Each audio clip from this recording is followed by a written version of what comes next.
G'day guys and gal. I love xenos. I reckon they are criminally underrated, and if GW put as much effort into them as they're currently putting into Age of Sigmar models, then a lot more people would be into Warhammer 40k and buying those models. It's been years since the big GW has updated some of the main Xeno factions, like the Elder and the Tau, which is honestly just terrible form by them. At this rate, I'll just launch my own faction and call them Sexy Space Elves, and see how long I can keep them running until some sweaty neckbeard lawyers attempt to assassinate me. That's a joke, GW. Please don't try sue me again. But did you know that there are other really badass Xenos out there that weren't even given a model to begin with? Aliens who nearly brought the Imperium to their knees, yet aren't even graced with modern official art or a model. I think that's bullshit, and so should you. Hence today we'll be going over the top 5 Xeno races that deserve their own tabletop models. I'll be judging off how unique they are, how impactful they are, and how well they could integrate into the tabletop. As a disclaimer, I'm not a huge tabletop person. I have models and I like it, but I barely know the rules, so if I say something stupid, well, stupider than usual, regarding how to integrate the model into the game, then yeah, suck me off. Let's get into it.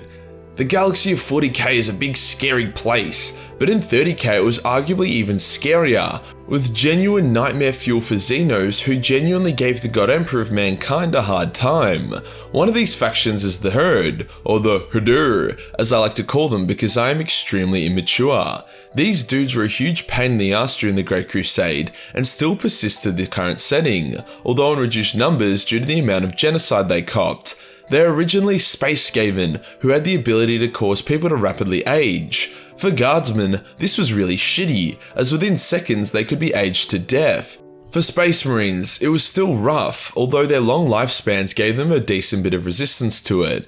They even aged Perturabo to a point that he commented that he genuinely felt older. This is coming from a Primarch who are immortal.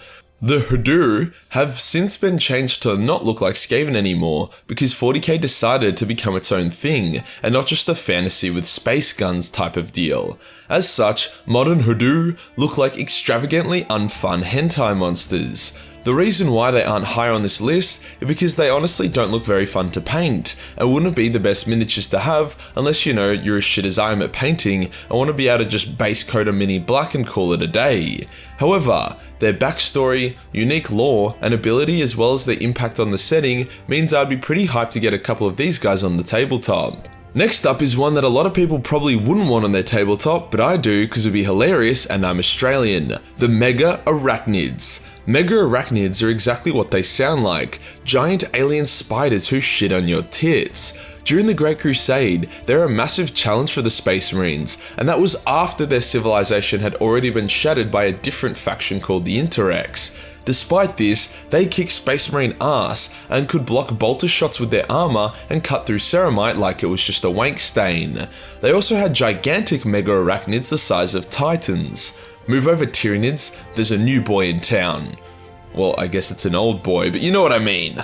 I would love to see the look on my opponent's face as I deploy a huge army of giant spiders. You could genuinely win via your opponent running away from the table if their arachnophobia was powerful enough. If these boys were to be recon to be prototype Tyranids or just serve as auxiliary for the Dark Elder, they could have a place alongside other races in the setting. Or just go balls to the walls and give them their own model line. Considering Tyranids are like dinosaur insects, there is enough difference between the two insectoids to get away with. This next Xeno is a bit of a 2-in-1, the Layer and the Sleuth. The reason why I'm grouping them together, despite them being officially different Xenos, is that they're both snake people and they both love sex, and they're likely the same race with a different name. On top of that, the Sleuth already have like one super old model, but I reckon they should get a new updated one, or maybe a couple others. The theory about their connection is that the Layer were a Xeno race of serpentine Slanesh worshipping BDSM addicts who were genocided by Fulgrim and his fuckboys during the Great Crusade. After their planet got destroyed, the survivors fled and were eventually captured by some Dark Elder. Now that the Layer were further away from Slanesh, but still a bunch of sex addicts, the Dark Elder took a liking to them, especially when it was discovered that they are surprisingly loyal and good at their job. Hence these snaky boys changed their name to the Sleuth and find steady employment as Dark Elder bodyguards. Talk about a good recovery story. From worshipping the god of sex, drugs, and rock and roll to protecting space elves who are getting perpetually soul raped by the god of sex, drugs, and rock and roll. That's a huge step, and I for one am very proud of them. They should get new and more diverse models on the tabletop, as you can easily integrate them into the Dark Elder lineup and give them cool unique rules based around their loyalty factor. On top of that, sexy snake warriors are a huge vibe. Not all Xenos that should get a model are cute, however. The Crave are an example of a warped-based Xeno race who doesn't suck off chaos. It's a shame there isn't more factions like this, but with the damage the Crave do, that's probably not a bad thing. Basically, the Crave are a race of highly psychic assholes who can do cool stuff like create blades of pure warp energy and make people eat their own shit. That's right, these dickheads have incredibly potent mind control abilities, which they use to subjugate entire planets. From here, they force their new slaves to attend to all their needs, while simultaneously eating them. If the Crave are able to subjugate multiple planets, they can grow immensely powerful and large, with some even growing to the size of a Primarch or bigger. Fortunately, the Crave aren't very good at reproducing, and exist in quite small numbers. There is a part of the lore which is a bit sad, but kinda cracks me up. Basically, Corvus found a human planet that was being dominated by the Crave. There was only one city left, and Corvus was advised to just gas them all to death, the Crave and their human slaves. Corvus saw the parallels between this planet and his home planet, so instead he resolved to save the humans. After a daring attack and some heroic sacrifice, the Crave were beaten and the people were liberated. Satisfied with his work, Corvus departed the planet and left it in the hands of the Mechanicus. The Mechanicus did a quick evaluation of the humans on the planet and then brutally turned them all into servitors. Sometimes irony is a real kick in the balls.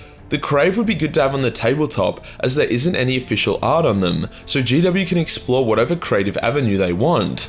On top of this, factions that abuse the warp for their own evil purposes but have no connection to chaos are incredibly rare and unique and underrated.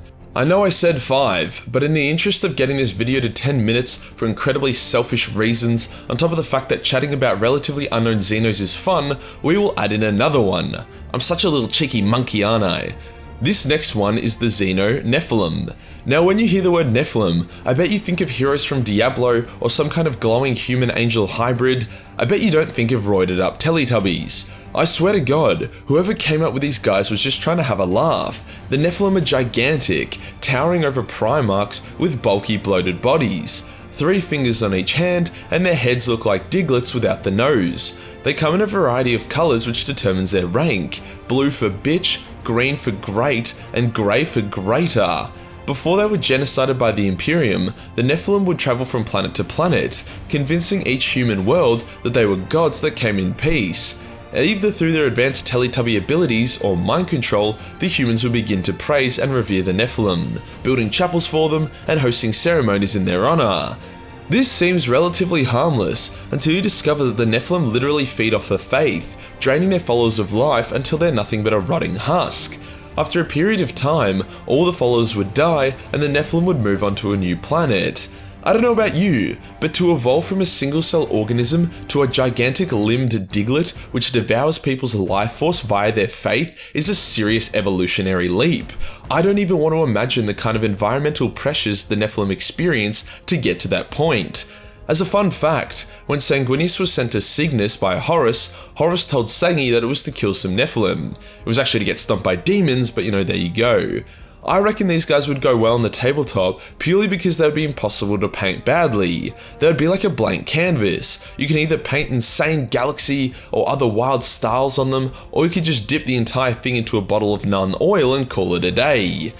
Our final Xeno for the list, a Xeno so powerful and terrifying that they may have caused the downfall of one of the Lost Legions, nearly destroyed the Dark Angels, and required the Emperor to uncage the Void Dragon to defeat them, the Ringeddong. Now once again, the description of these guys is vague, and I have a few really fun theories about them that I covered in their own video, but the gist of it is that these dudes were unbelievably powerful. If they existed in the current setting, nobody would stand a chance. This is because they seem to be based off the Lovecraftian Cthulhu mythos, hence they seem to have wielded gods and other forbidden as fuck voodoo in their armies. Most Xeno races are a joke compared to the Imperium. Apparently a single Space Marine chapter can wipe out an entire Eldar craft world or a Necron world engine.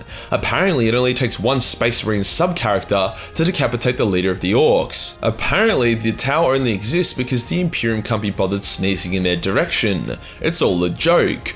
All except the Ringeddong. As we don't have a proper physical description for these guys, likely because part of that description would likely match one of the lost Space Marine legions, which is, fucking heresy, GW has a lot of room to shape these guys how they please. Something like the Makers from Doom Eternal could be cool, or literally anything with tentacles. Not enough tentacles in Warhammer, methinks. I mean, I need more lore-friendly hentai for my Patreon, Out of all the Xenos on this list, the Ringeddong would do the best on the tabletop as their own faction, and if a surviving pocket of them is discovered to be just hiding out in some forbidden zone, it might just be the shake-up the setting needs. Either that or just bring back the lion. I want my lion back, goddammit! And that does us for today, guys. 5 or 6 Xenos that deserve their own tabletop models. If you enjoyed the video and want to support the channel, then Patreon is the place to be, where only $1 per month give you access to a boatload of Warhammer hentai. Hit the subscribe button, then hit the real subscribe button for more xenophobic content. Join the Discord for more memes, and I'll see you in the next one. Peace.